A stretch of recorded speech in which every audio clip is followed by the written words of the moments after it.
Hello, Carmen.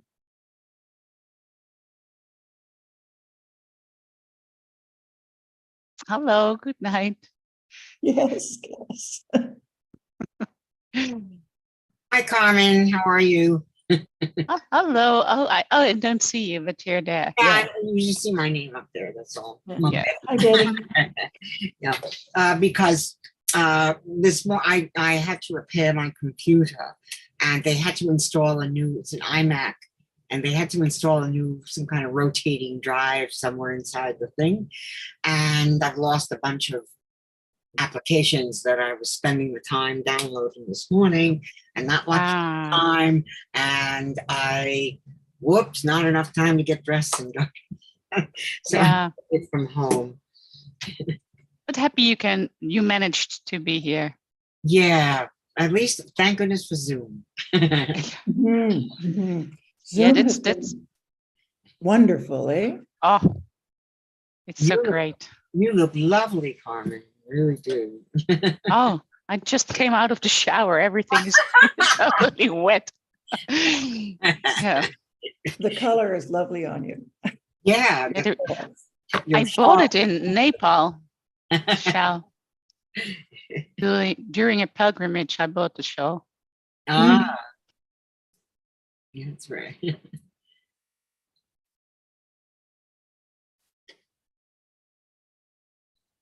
Yeah, today's the last day that all of the Vietnamese are going to be in Thailand, and I'm sorry I couldn't go to the foundation. I would have loved to have said goodbye personally, but conditions. We're ready to start. Can you hear me? Yes. Yes. Okay. Okay, so I just mentioned who is. This is interesting.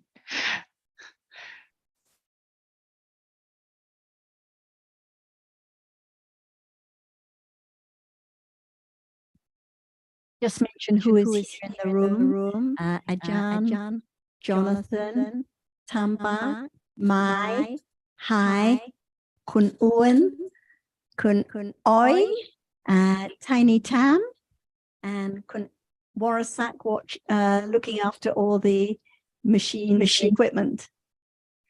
Sarah, we're getting a fair bit of feedback. Where here. is Thai is the question.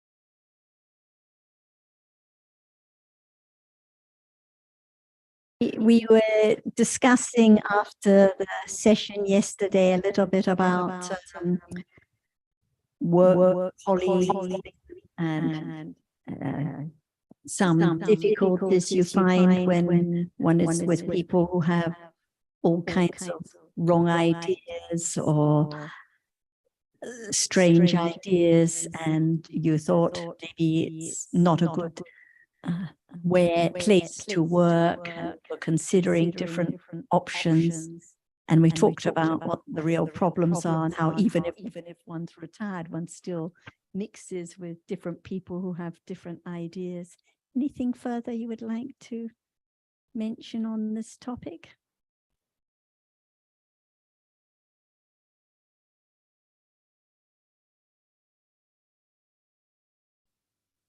I mean, like just after talking, I just realized that, you know, it will be just like this at this moment. So it's all the think about the workplace or the different work, it's just stories again. Yes. So thank you. And it's daily life, being with people who have different ideas, and usually one's thinking about oneself and there's aversion, not feeling comfortable in the situation, or frustrated that they have no interest to hear about the Dhamma, but at those moments where is the metta and understanding one's heard so much about. And one may think that if one is in different circumstances, for example, if one's just surrounded by Dhamma friends or is in a quiet place with no colleagues, life will be better. But it's just thinking and clinging on, because who knows what will arise by conditions. Seeing now, same as seeing there, hearing now, same as hearing there, and thinking about the stories of what is seen or what is heard all the time. I think the problem is we take the situation, the circumstances for being real instead of understanding what the reality is now. I think most of the time is very real to me, and I think it's useful when I come back to listen to Ajahn and the teaching. I find it's more relieving. It's like kind of like it's less burden. So I guess yeah, has more confidence in going in the direction. So thank you. But there's understanding even a little, it's a lessening of the burden at that moment. But then the burden is there when clinging to the story and the problem and the idea about people again.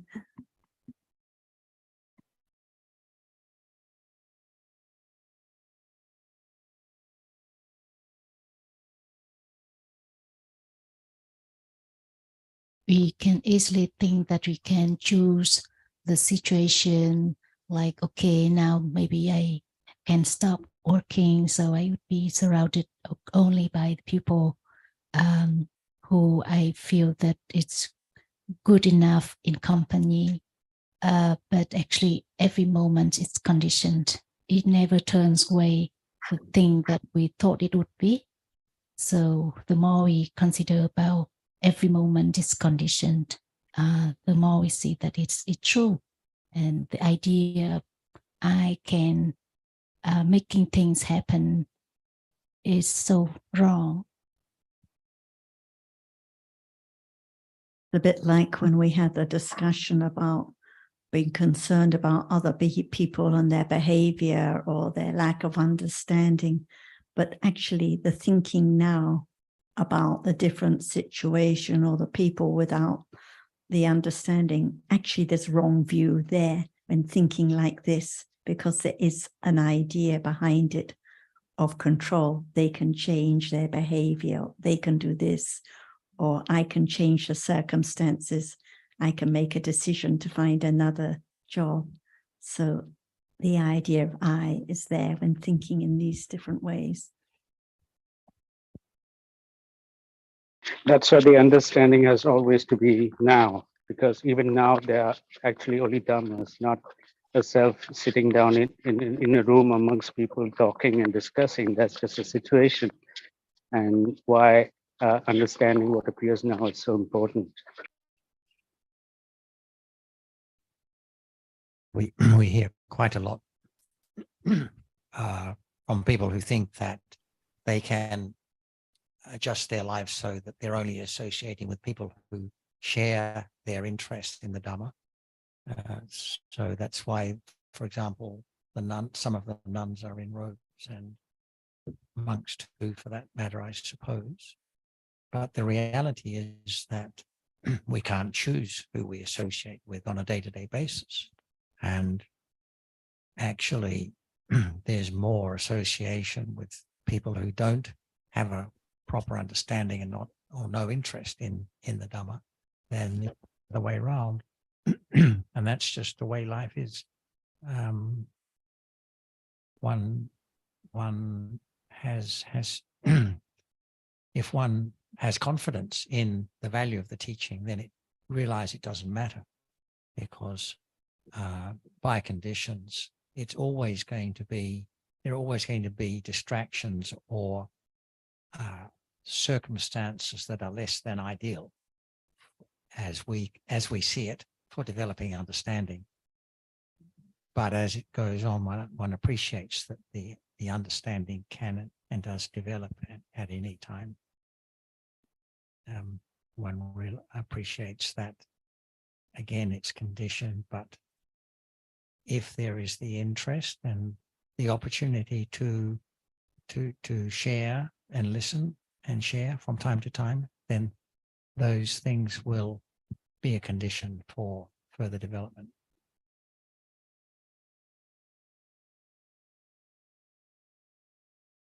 Just discussing with Kun Uan that we can't make someone else understand the Dharma or be interested if there is no interest. So it just depends on accumulations, or even if their interest, have some interest, their interest may be still in the idea of I doing something, I following a practice. So what we've learnt about is the understanding and metta. So one has to just be the understanding and person with, and develop metta and patience and appreciate these qualities don't belong to them or me or anyone.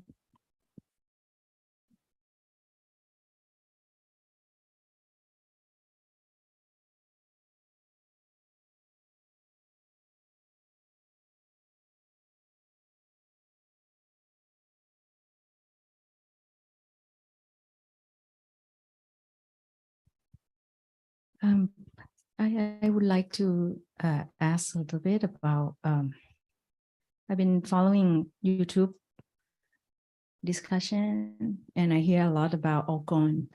The word all gone, what does it really gone? If we, I mean, if the understanding of what has arisen or what is there is not there, then what's gone? Whatever arises in life, like the seeing now, it's gone instantly because it doesn't last for even a split moment. The hearing now, gone instantly. The thinking about this or that problem, it's gone. So whatever arises, arises by conditions and falls away instantly. So most of the day there is clinging to what has been seen or heard or tasted, to actually nothing at all, because the taste, the visible object, the sound, they've all gone. So there's, by the time there is a clinging, it's clinging to nothing. So when we think in terms of situations and people, it's impossible to appreciate. But when there is the understanding of dhammas, like seeing now, thinking now, kindness now, each one is conditioned and gone instantly. So whatever arises now is gone before there's any thinking or clinging to it. Nothing lasts for a moment. If I may say Okay. something, sorry.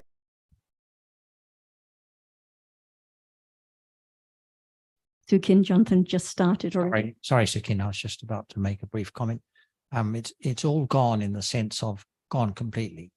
What has passed is gone completely, never to return. So each moment of seeing or hearing is different and discrete.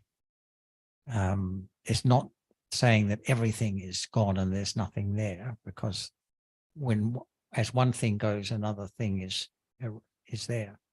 Each moment is succeeded by another moment of whatever consciousness it is.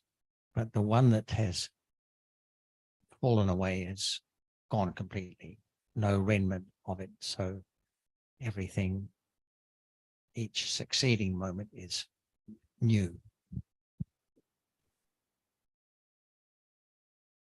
Yeah, what I was going to say is this, that we know intellectually that the past is completely gone, the future has not come. So whatever is now is the only reality that can be known, or what's happening now is just a reality arisen to perform its function. So the past, as is generally perceived, is like yesterday, a moment ago.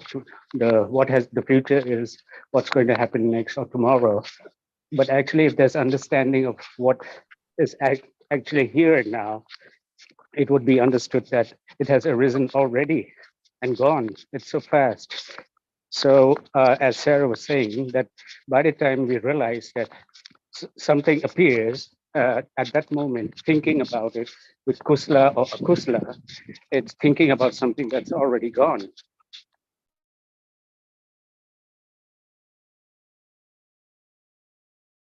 So it's pretty much all about thinking and about what has already gone. And just what you mentioned just now about it seems real because No, it is it's real. there. So all it Yeah. is there, but what's there is actually already arisen. Otherwise, it wouldn't be known, and arisen and instantaneously gone. So to understand more about arisen and what has gone straight away by just, like from basic understanding is for the right consideration or understanding about the characteristic. It shows, I think, that we live in the dream world all the time. Yes, so when dreaming at nighttime, it's obvious when waking up that it was dreaming about what has gone because there's no seeing or hearing. But even now, dreaming about what was eaten, dreaming about what was said, what was heard, dreaming about what was seen a moment ago. So, like you say, it's just thinking and imagining and dreaming all the time. Yesterday, when I was talking to Tiny Tam, we talked about the difference between thinking and the idea that's thought about. The thinking is real, but the idea that's thought about, the dream about what has been seen or heard, is imaginary. So appreciating that whatever has arisen is gone instantly. It's like a wake-up call. It's a reminder that what is seen is just for a moment. What's the point of clinging onto it?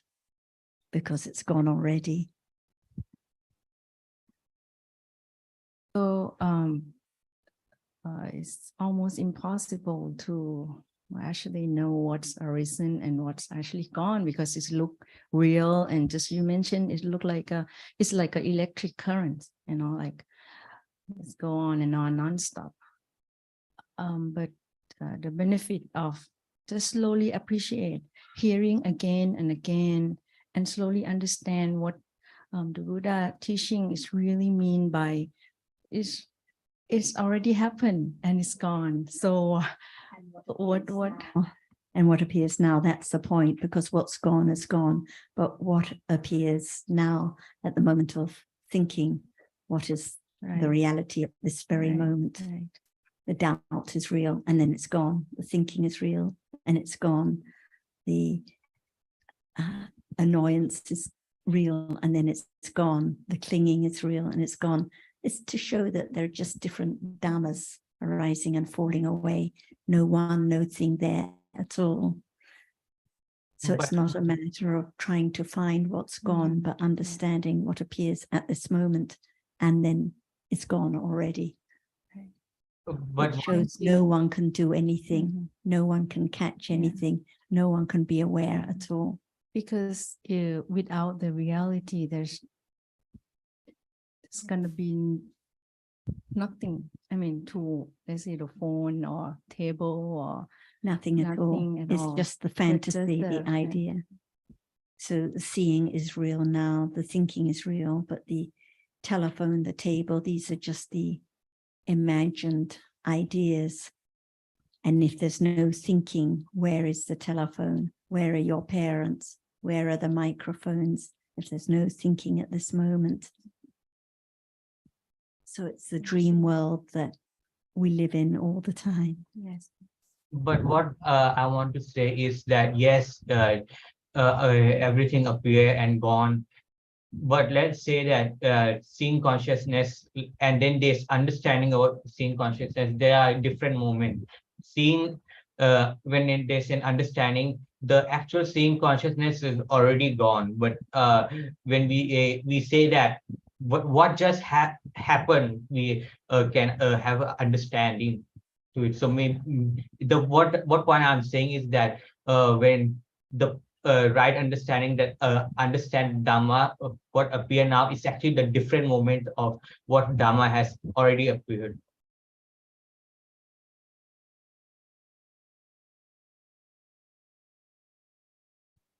What is there now?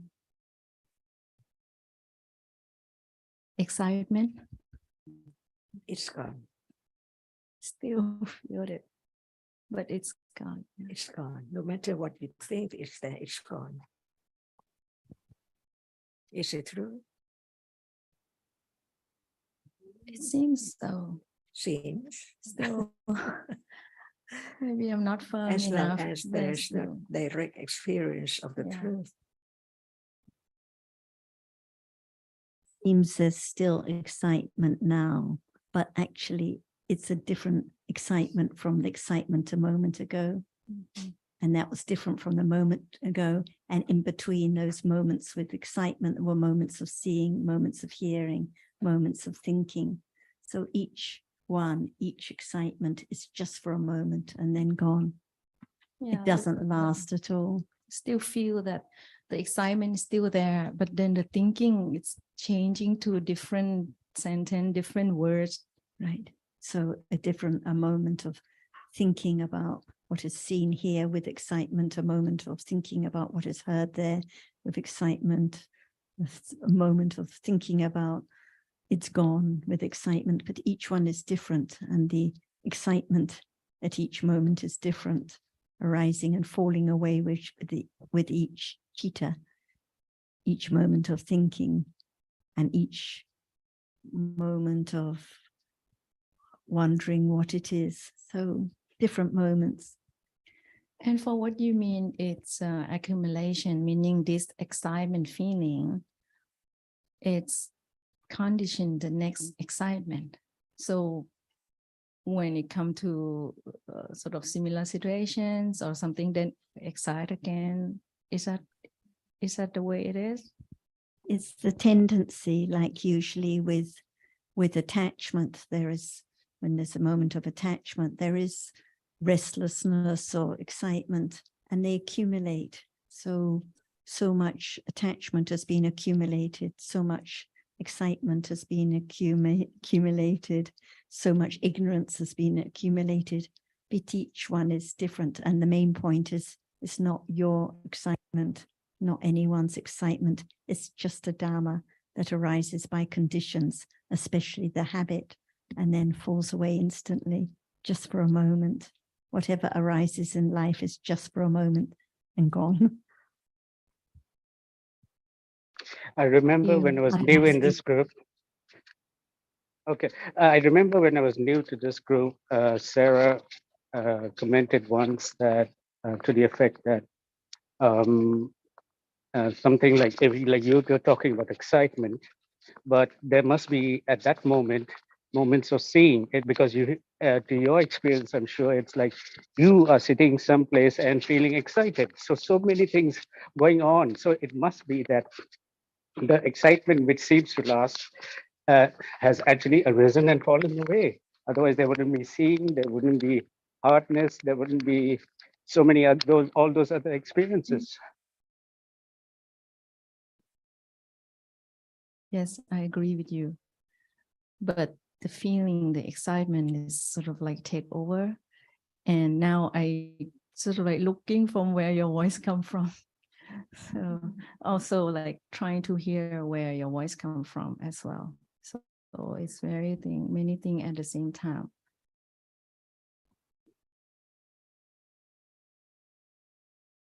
Thinking with lobha, thinking with curiosity, with excitement all the time, but has to be seeing now, has to be hearing.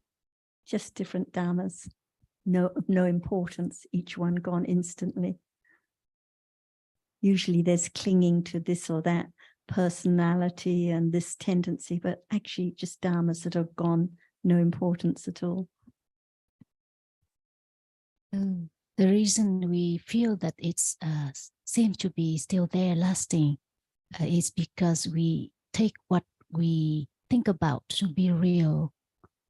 We only pay attention to that and not what is there, like seeing and hearing and so many things. And so when we hear more about these realities, I think we can understand that the moment of seeing, there cannot be feeling, or cannot be excitement at that same moment. I think it's that's why hearing about the reality is so important.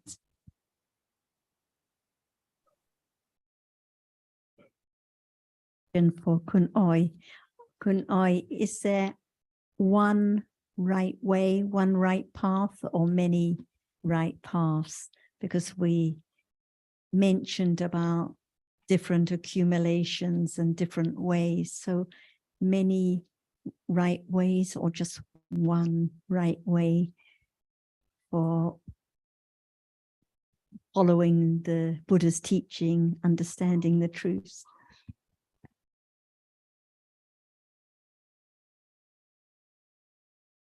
We can't hear the voice.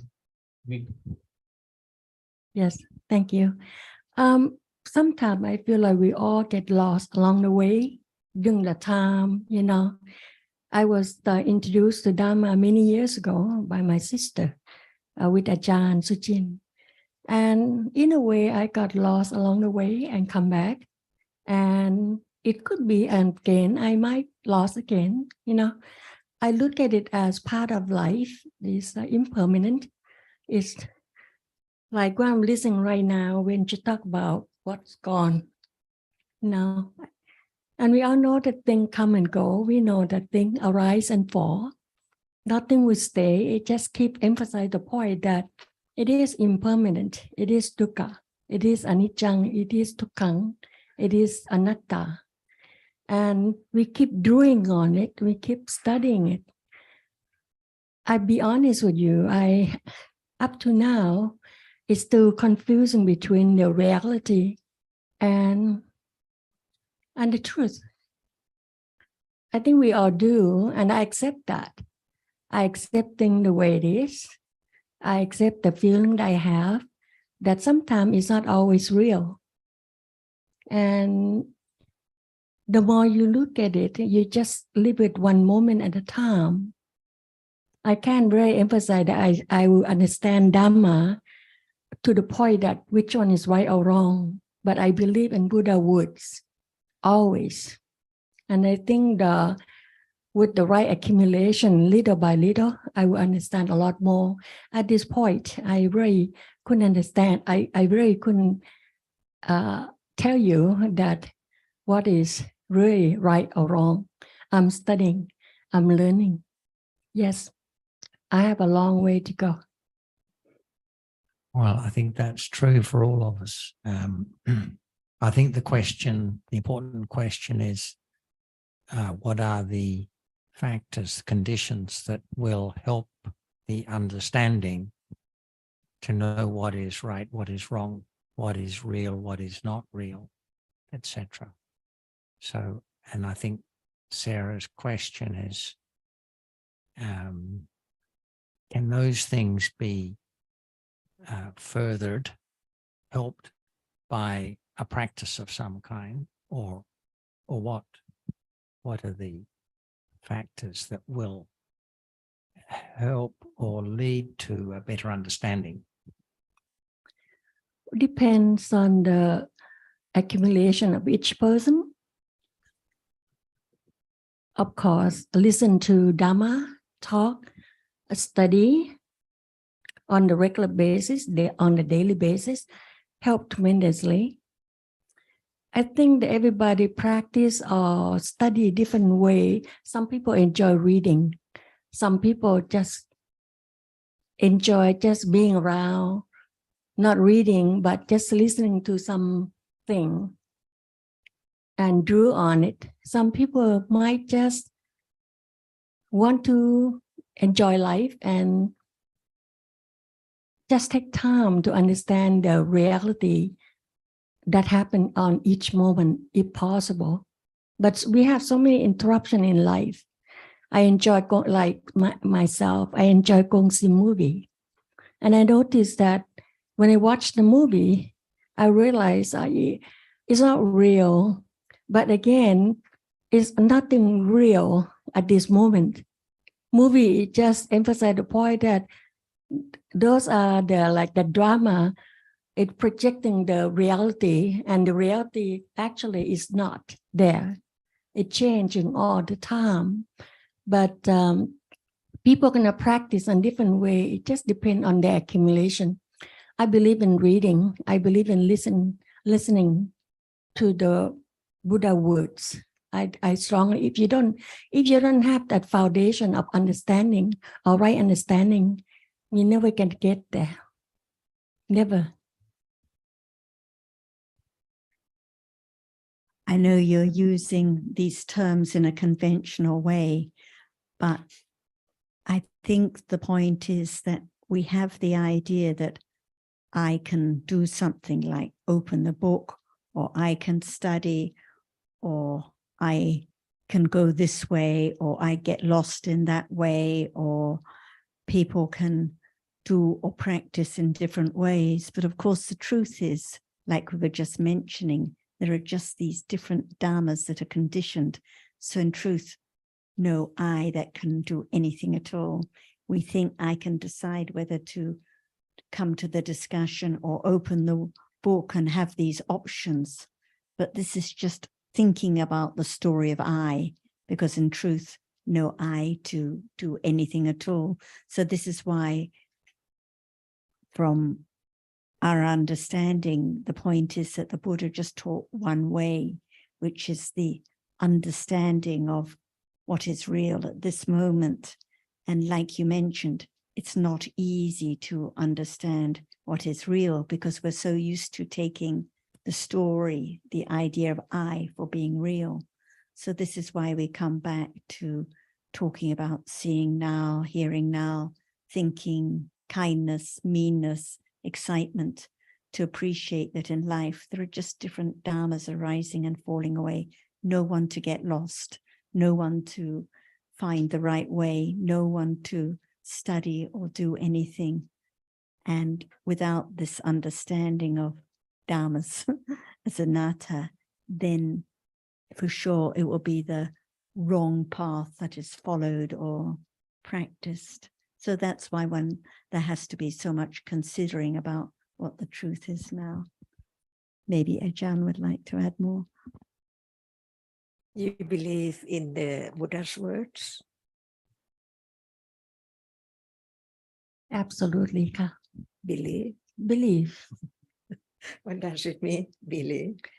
Well, I guess all my life I consider myself Buddhist, and even that I didn't understand at first, but then I was listening. When since you're little, you just kind of like grow up that way, and then certain point of time I was introduced to listen to you and to study Dhamma together with my sister and my family, but wasn't the same understanding. I think the first is just like I call it Buddhist by trade, without right understanding, because I remember I used to go to temple. I went to the temple, the monk would chant Panatipata, and at the same time the mosquito bit him and he slapped the mosquito, and for me, killing a mosquito is something wrong with it because he bit you. So a lot of things that we didn't understand, but the more you listen to Dhamma, talk, read the book, you realize they're different. So it's belief or understanding. Understanding. Mm-hmm. Thank you for the correction. So what did he say about now? Now is Dhamma. But who knows what Dhamma is? I think if we know what Dharma really is, maybe we wouldn't be here. As for me, I'm still have a long way to go. Is there just one Dhamma or many Dhammas? I'm not quite sure that everything is Dharma. Any means one or two or whatever. Several Dhammas, like this is Dhamma. Hardness is Dhamma. Why? Why? Because understanding after you study. After you study, the teacher said, this is hardness. Even no one says it's hard. Because by listening to Because it's hard. Because it's hard. You mentioned about understanding one thing at a time. Mm-hmm. I think I just got it not very long ago. As a matter of fact, maybe a month ago. You kept saying that so many years, and I could never get it until I went to, I think, Amphawa, and you mentioned that you kept asking the same question over and over again that I heard for so many years. You said, understand one thing at a time. And my question was, what one thing at a time? What did she mean? And she kept doing and questioning same questions over and over again. And it took me a long time. You mean after many years, it's one thing at a time. What you meant you have to really understand one thing. So now what is that one thing? One thing, understand. Whatever I say, that one thing, one word, I have to understand it completely. What is that one word One again? word. Dhamma. One word. Hardness. What else? Hearing. Okay. Seeing. Why is Dhamma? Because it's real. And Dhamma. And Dhamma is real, and it's a Buddha words. That's what Buddha words. Because it's there. It's there. By conditions. Mm-hmm. See, understand a little more. Yes. To have more confidence of the truth. Yes. Can that be known? Yes. Realized? It can be known by right understanding. By right understanding. Is that now enough right understanding to experience that? Not just yet. Not yet. Mm-hmm. But working on it. So what is the absolute truth?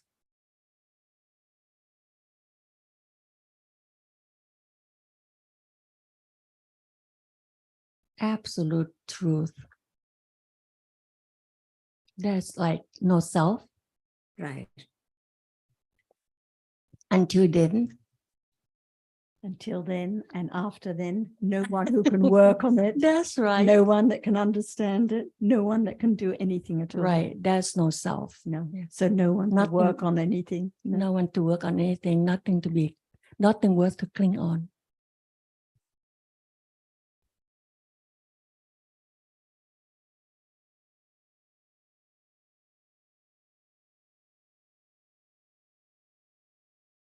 Or Jyotika, our senior members at home, do either of you have anything you would like to bring up today? Jyotika, you didn't open your mic.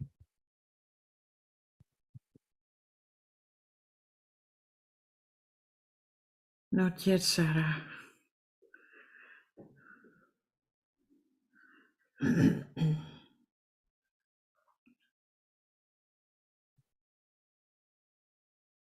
To see you, Jyotika. We haven't seen you on Zoom for quite a while. Yes.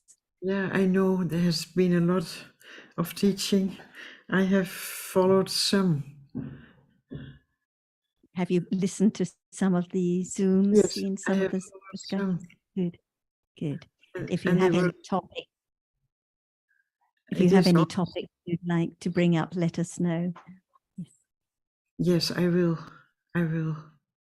Good, good to see you. And Nina, do you have anything you would like to bring up today? Yes. Well, I'm so grateful to Ajahn, I want to say, for all these talks these weeks. And it became more apparent how much ignorance we still have. And Ajahn gave us all the time reminders about the present moment. And it is not my excitement or my doubt. And that Chitta is the chief of knowing. That was a point which I still have to consider a lot and not considered enough. So I love to hear more about Chitta is the chief, and that is the way to know the difference between Chitta and Cetasika. But while I am talking now, there is ignorance, I know, and trying to work things out. And that is the wrong way. So constantly I'm reminded what is the wrong way. And I'm very grateful for that. I'm very grateful for all these talks we had these days that Sarah and Jonathan made possible. And you, Ajahn, you were untiring to explain about the present moment.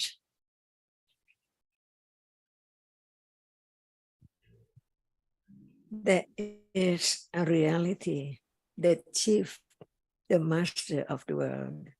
Because without the reality, nothing can appear at all. So it's the reality which arises to just experience what is there as it is clearly. So clear, whether it's pale or hard or soft or whatever, beyond word. For example, at moment of tasting, the reality which the taste is there. No word, but the taste appear to that very reality when it's tasted only, not to other at all. That's why who knows that at that moment, no idea about chili or food or whatever, but just taste and be truthful to the absolute truth. Just taste. See, what does it mean? Nothing is there at all. There is only that which experiences taste. Otherwise, taste cannot appear. But the taste is not that which experiences anything. But there must be a reality, the chief of experiencing the taste so clearly, how strong it is. See, whether it's very, very hot, spicy, or whether it is very sweet, or just very slightly sweet, very little. That's why that is the reality which the other reality which experiences cannot perform such function at all. It just arises now to experience what is there, to be seen by that which arises to see. The word or the sound is heard because there is a reality which experiences it from birth, from moment of birth, on and on until death, and then on and on, further on and on by conditions. It's there now, no thought about it. That's why Buddha point out what is there as citta, the reality which experiences the object clearly. It cannot like, it cannot hate, it cannot remember, it cannot feel. It just arises to experience the object. So it's not known in a day, no thought about it, but thinking about attachment, on how nice the object is and so on all day, forgetting about that which experiences each moment. Otherwise, there's nothing appearing at all. And it's now and here. Yeah. It depends whether it's time to understand it or just not time to understand it yet. It can be known, but now it does not appear as the object of understanding. So thinking about the truth of it, when that appears as the object to understanding, there is nothing at all, only that which experiences an object, and its object is not known because it does not appear.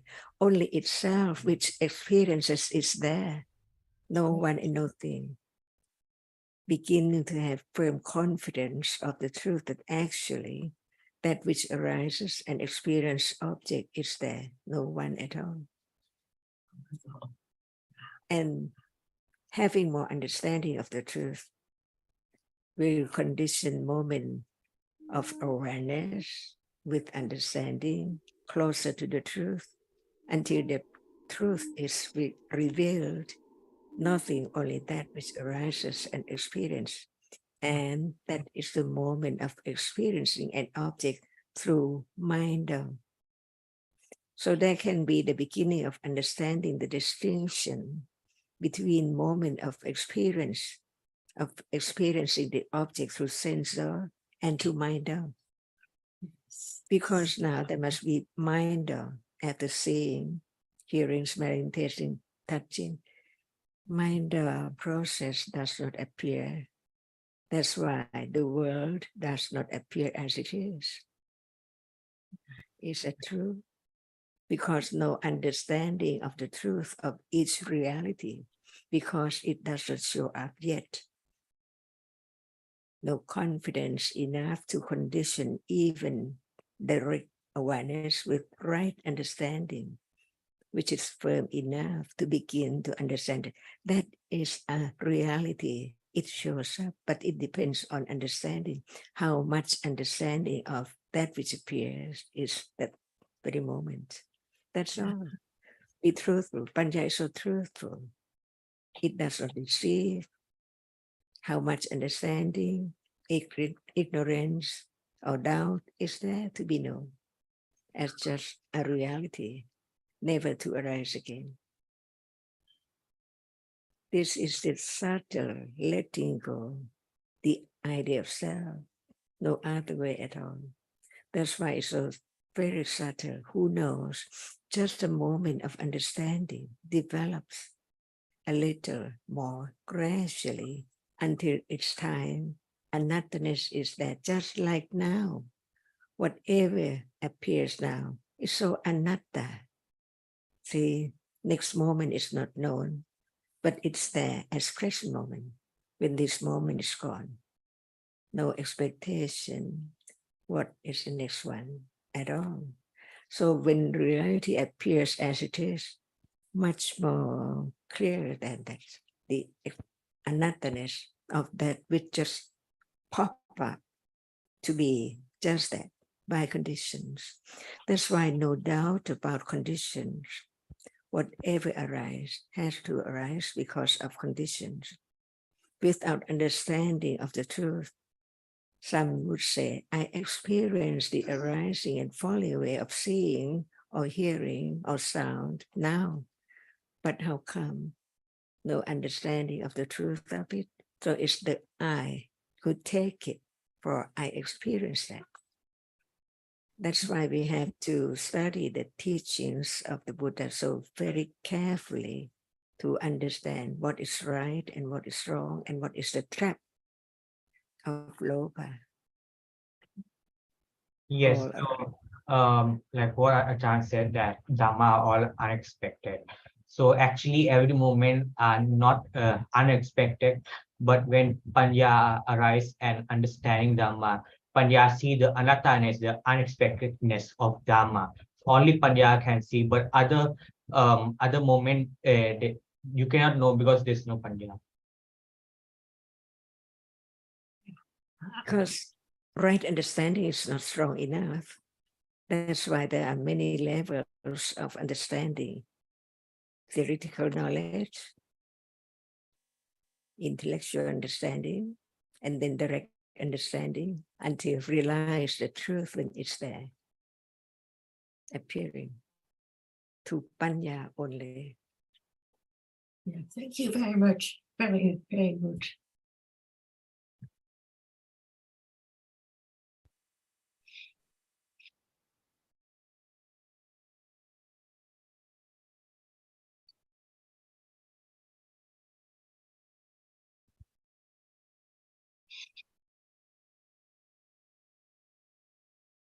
Hello.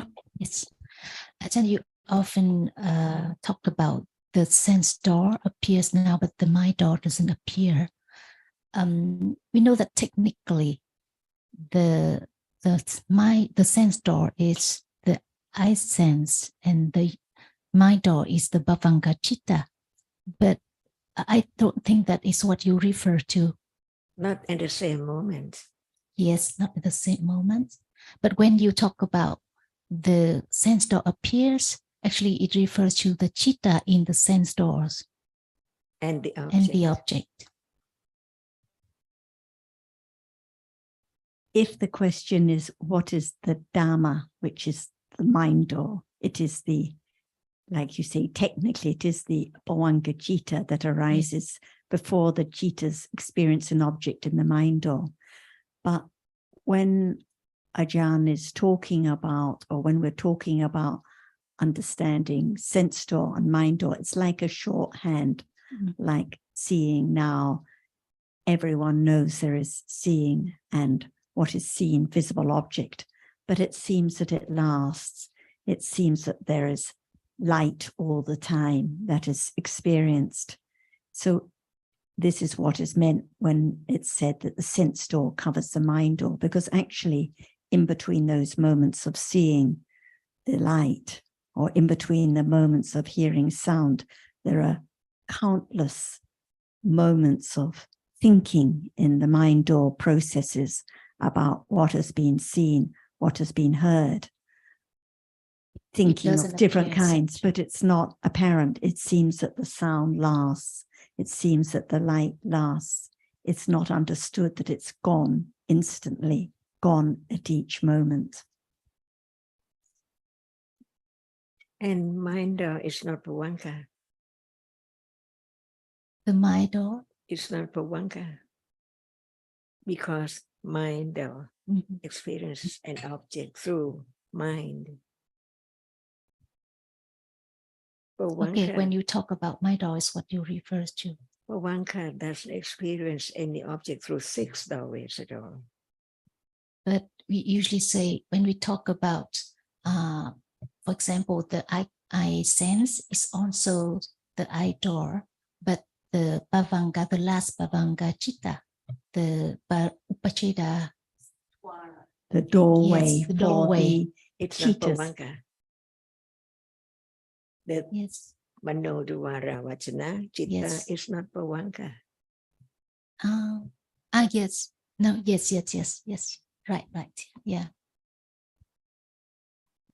But I think that as we read, I think what she's referring to is the I sense is given as the doorway and the proximate condition for the idol cittas to experience the object, and the last bhavanga citta before the mind door cittas arise is given as the means or the proximate condition, because it's the last citta before those cittas arise. But in this context, when we're talking about mind door, it's referring to the cittas in the mind door process.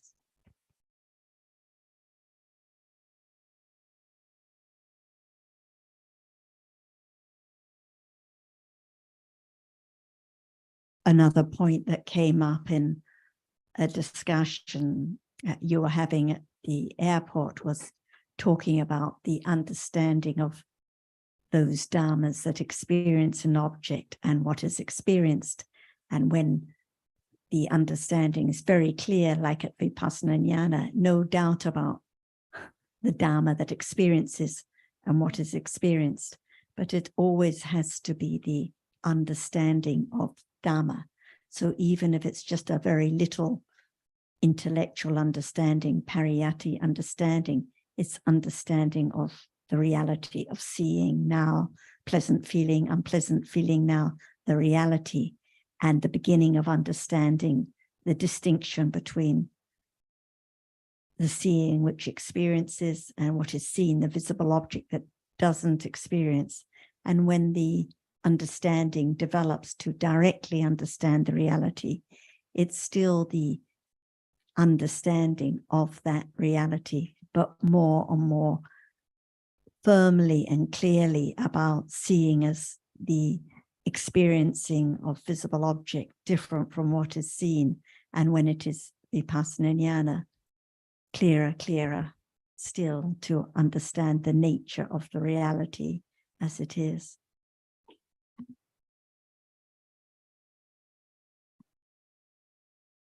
Yes. Hi, what is your topic for today? Last session, anything of interest? Sleepiness, is it Dhamma? Is it now? No. What is now? Seeing. Seeing. Yeah. What are we? I draw. You understand the difference Different between my idol and mindor? No.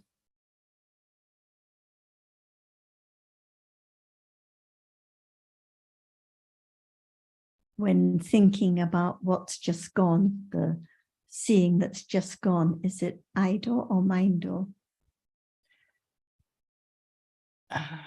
After it's gone, it should be my door. Right. So what is the difference between idol and mindor? Oh, that difficult question. But you just told me. So seeing, you said, is in through the idol, Yes. seeing what is visible. And thinking, and then the thinking about is what's right. just gone, Yeah. is through the mindor. Yes. So different. Yeah. Between idol and mindor. Sometimes it's just the wording, but actually Yeah. Yeah, it's just obvious that when understanding. there's thinking, it's not through the idol. Visible object is not the object anymore. It's thinking about the story or the impression or the color. Yes. Even immediately afterwards, it's the color, the shape, the idea, even before there's any thinking in words. It's all mind or activity. Yes. Well, it may be, as you said, just a matter of wording, but a minute ago we were saying how the, what is it? The sense door covers the mind door. But we were saying how it seems that it's light all the time. It seems that there are people and things. And that's what appears to be the situation. So isn't that a case of the mind door covering the sense door? Because the sense door experience isn't known as it is, and everything seems to be people and things. John, isn't that actually the case of sense door covering the mind door? When what Sarah described, I was thinking that it is exactly this what that is meant by the sense door covering the mind door, because even that is thinking about what is seen. And since it's happening at the mind door, but it's thinking about what's seen, and that's what's seen seems to be lasting. So I would, if what's seen seems to be lasting, that would to me be a case of the mind door covering the sense door. But as you say, it may, or as we started off by saying, it may be just a matter of wording. I mean, I understand we're both talking about the same thing, but the perception is perhaps a little different. The truth is that the mind door is much, much more. So the truth is the mind door is covering the sense door, but it seems that it's light all the time. It seems the sound is lasts. It seems there's hardness experienced, but actually it's... You just said the truth is the mind door covers the sense door. In fact, there's much, much more mind door activity. There's much, much more thinking through the mind door than there are moments of experiencing through the sense doors. So in what sense does the sense door cover the mind door?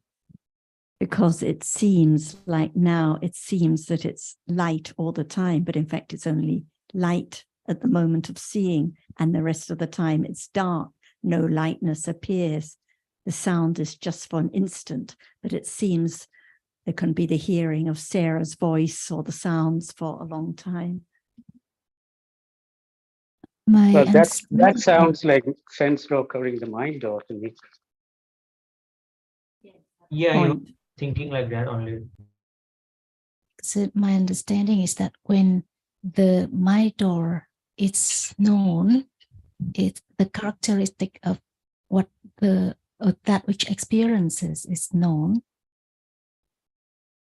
And to me, it's the case that the sense door covers up the mind door as well, like because it's not known now, because what appears as what is seen and what is heard is more prominent than the characteristic of that which experiences it.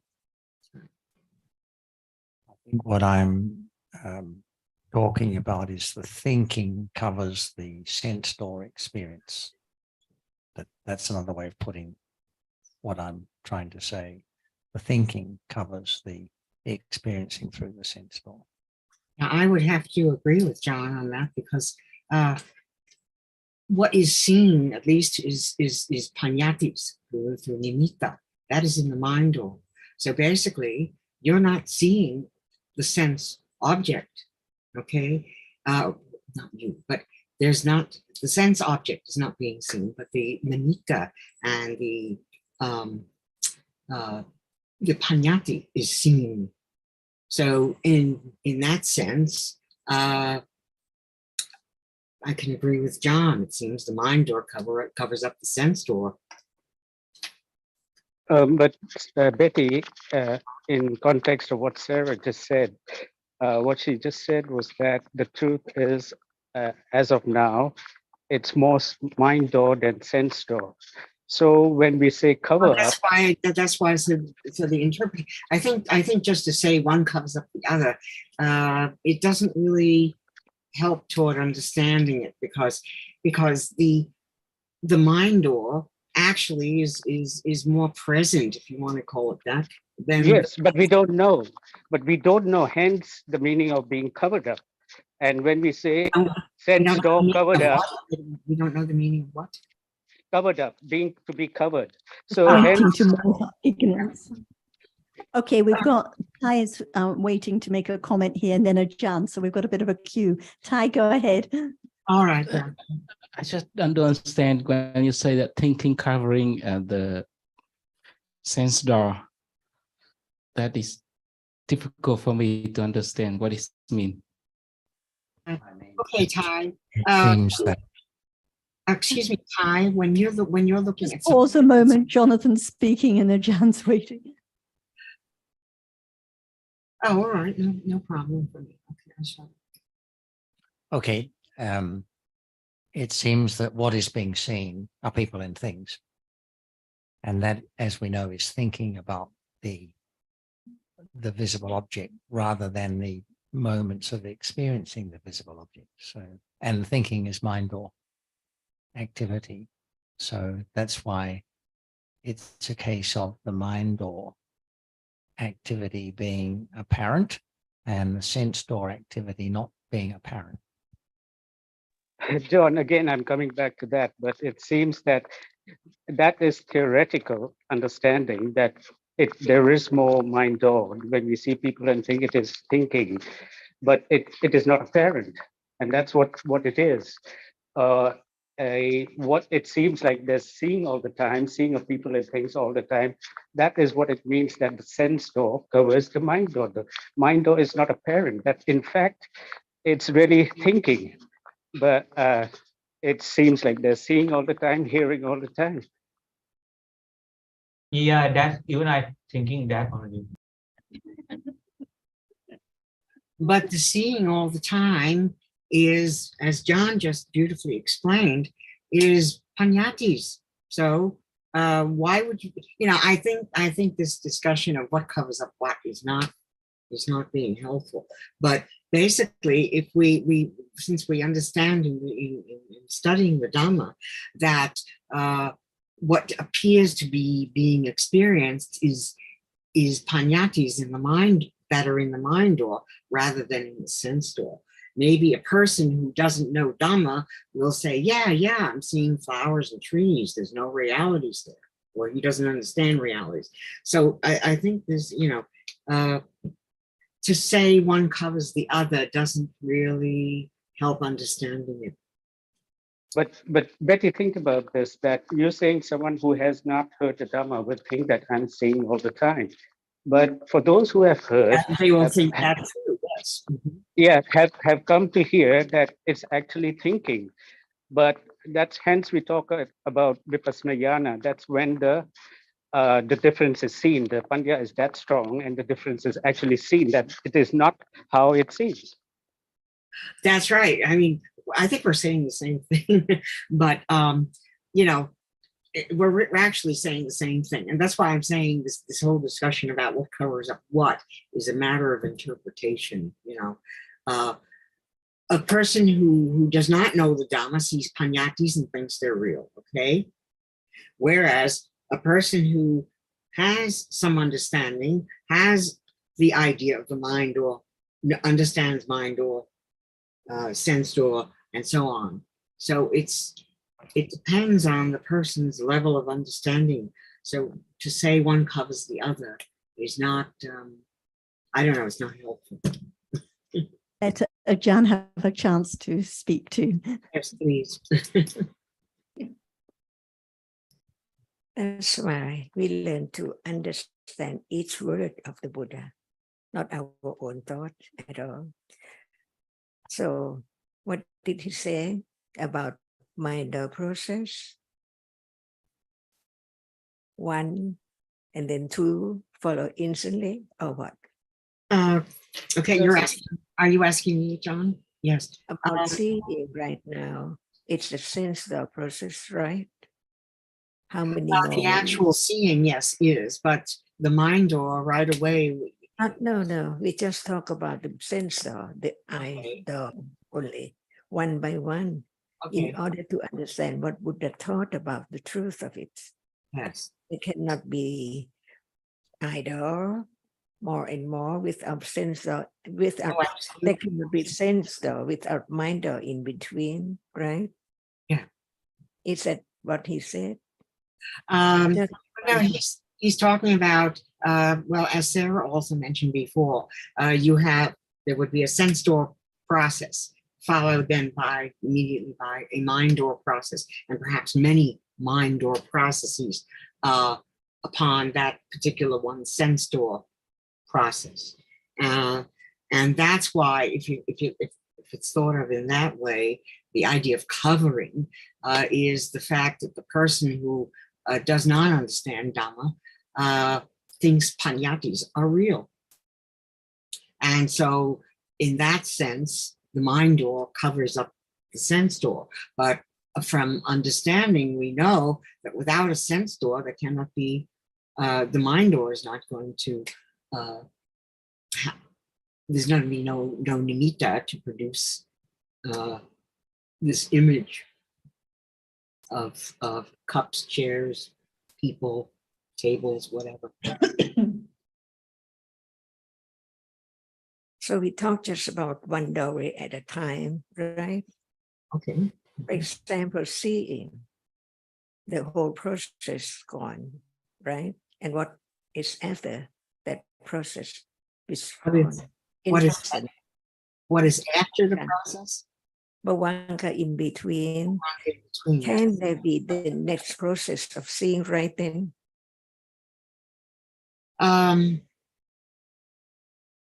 I would think there would have to be a mind door process before the next sense door process. The truth is that there must be mind door process by conditions, different conditions.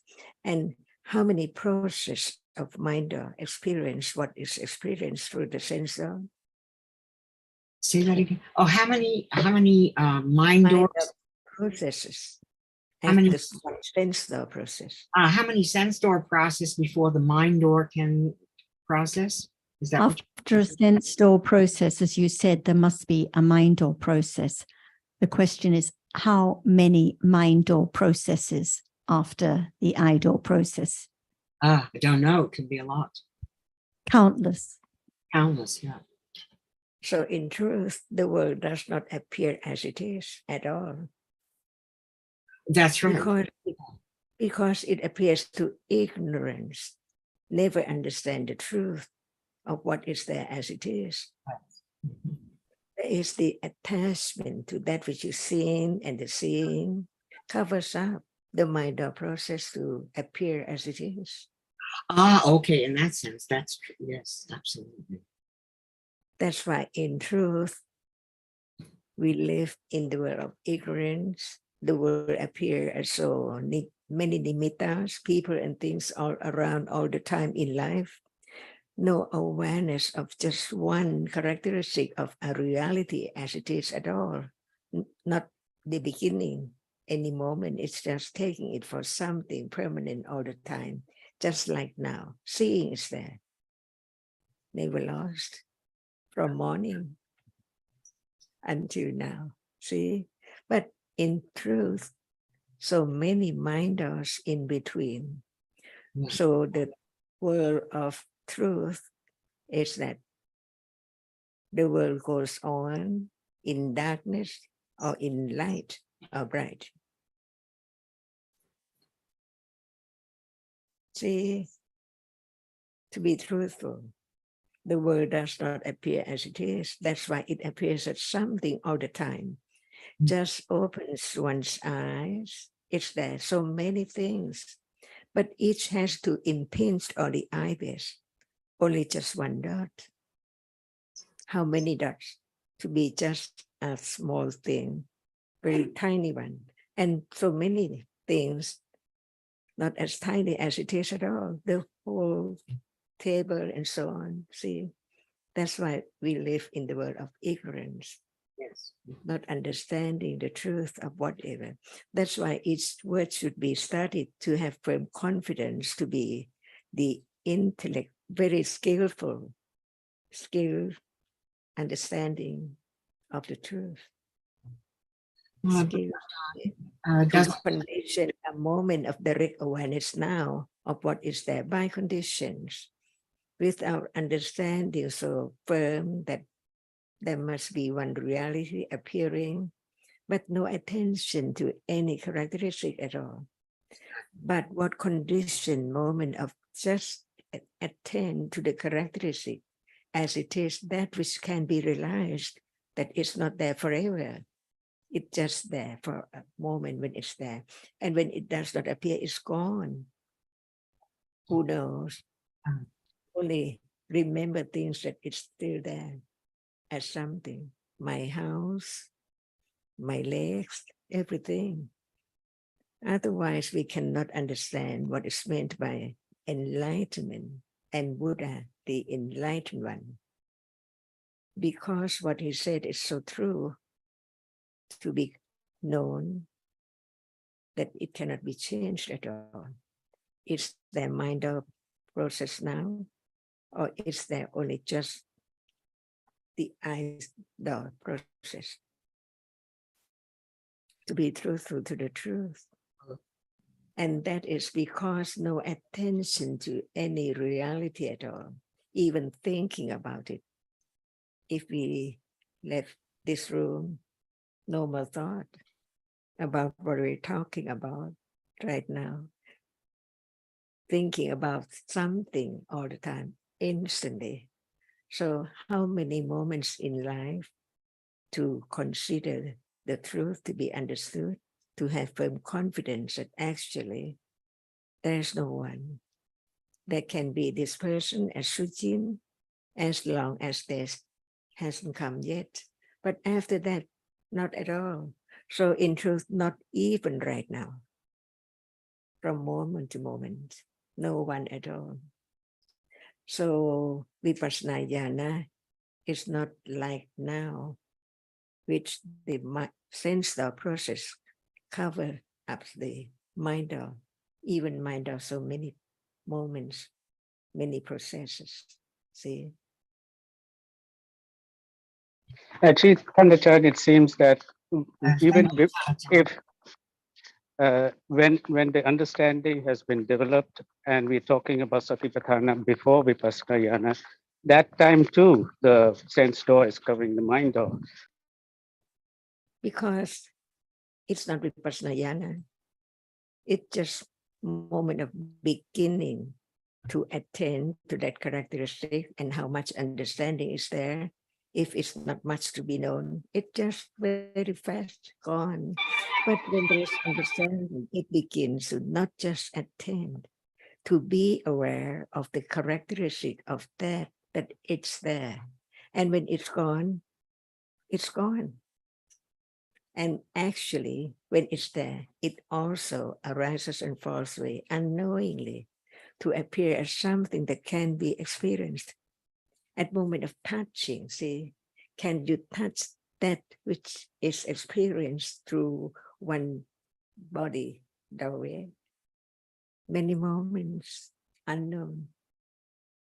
That's why the truth of each moment cannot appear through ignorance, but it can begin to appear little by little at moment of understanding that what is there now has its characteristic to be known, like hardness. See, who attends to hardness now?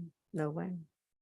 And without understanding, it cannot be direct awareness of the truth of hardness, that it cannot be anything. Nobody can change the characteristic which is hard. No word how hard it is, how soft it is, because it's known and then gone. To let go the idea itself, it has to be careful, study, and understanding the truth that the world does not appear as it is. So learn to understand the truth, to condition moment of directly aware of a characteristic, because it can be just one reality known at a time. At moment of hardness is there, no seeing. So even there is hardness, there's so many moments of seeing what's right and what's wrong, and what is meant by enlightenment, the truth of one moment, one reality as it is.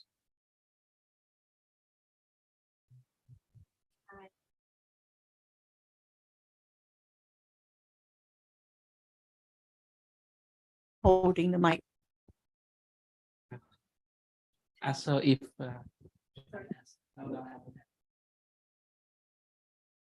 So it's curious about how many Bhavangachita after the sense door, and then is there Bhavangachita bit among my door process? What about moment of seeing now? How many?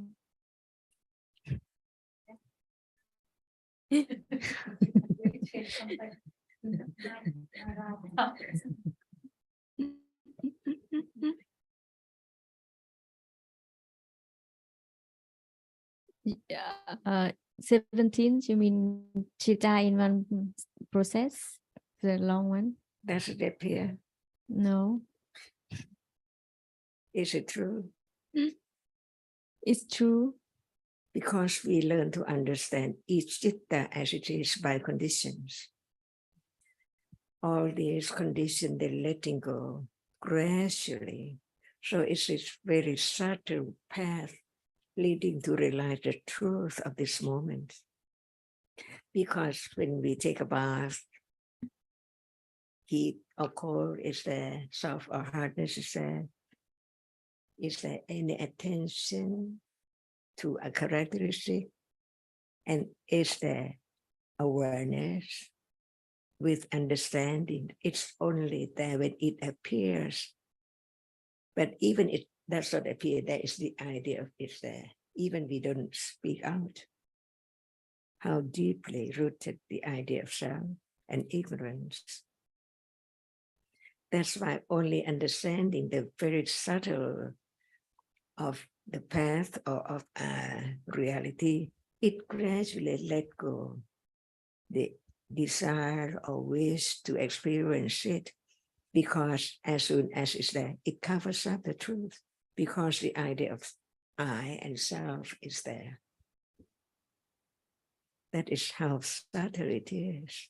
The path is a path of right understanding, only developing with the support of the parami, for the moments of kusala to arise more than moment of akusala. If there is a kusala or there, how can there be a little more understanding of the truth? And all parami is the way to let go attachment to whatever is there, the 5 khandhas, not just the chitta. So now, is there any feeling? Does it appear? And where is this sanya, memory, marks and remember? Does it appear? When it does not appear, can it be known as it's there, not as anything or anyone at all? So it's not easy to let go the idea of self. It has to be the understanding, little by little, built up gradually, firmer and firmer, to understand when there is awareness of a reality right now, how much understanding of the truth. Nothing is there. See, nothing, but there are so many things around. The world of ignorance. So the truth, the world does not appear as it is until right understanding gradually develop by understanding the different moment between unawareness, no awareness at all of what is there, and moment of being aware. So who does not know the characteristic of awareness when it's there with right understanding? But without understanding, one thing that just samadhi or concentration is sati, but concentration is not sati. It's different. Very, very slight different, hardly to know. If it does not appear as it is, it cannot be known. For example, chanda and lopa, see, they are different, but they arise together. So learn to understand just one reality at a time. To understand when it's there as the object of direct understanding by conditions. Unexpectedly, anatta. Firmer and firmer of the truth of anatta just pop up. Now the popping up does not appear, but it pops up. But when it's panya from not, it pops up instantly, see, unexpectedly, what is there as the object. It has to be that way, even right now, but no understanding of the truth right now. But when it's the moment of understanding the truth so clear, because at the moment of touching without mindfulness or awareness at all, it's different. I'm waiting for the pop-up time. Waiting, expecting, it's there, but it's not known because Panya only can understand that. What Dharma is waiting for the pop-up? Expectation. And what Dharma is the curiosity? Never be the same. Achan just said that the wrong view idea self that lead not to see the reality as it is. So can we say that the wrong view and the panya is two sides of a coin, right? Wrong view is opposite of right view. Yes.